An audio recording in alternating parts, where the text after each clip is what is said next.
lang kwenta si BBM nyo. Ba yan? Wala talagang kwenta-kwenta ang administrasyon ngayon. Ang daming mga magnanakaw, di ba? Very historic.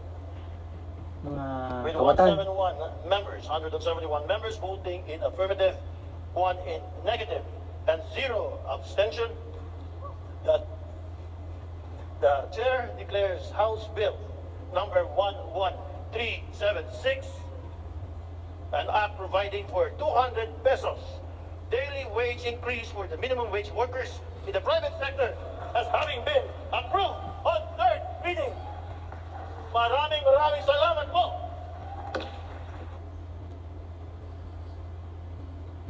Anong masasabi niyo dun, B? Di ba ganyan si Maharlika ang mukha niya?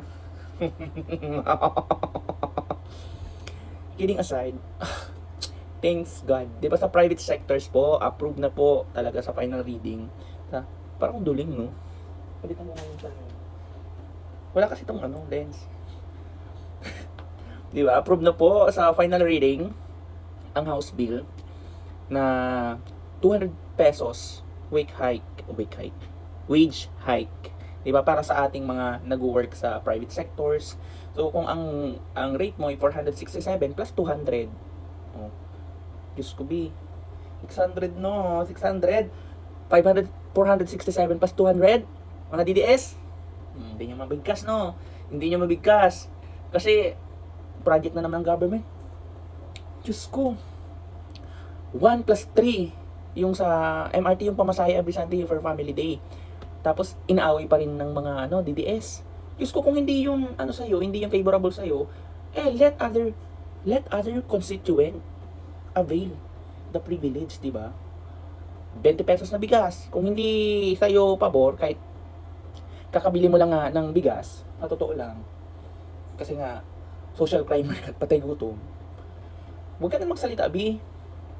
Ginagawan pa nga para maging national, parang national principle, di ba, na ipagpatuloy ang pag-support sa atin, malagyan ng national budget, di ba? Kakagigil kayo eh. Kain lang tayo ng green octopus.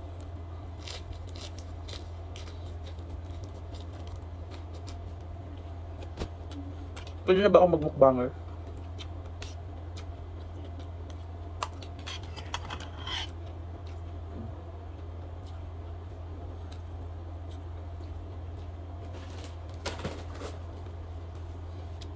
Kayong mga nasa private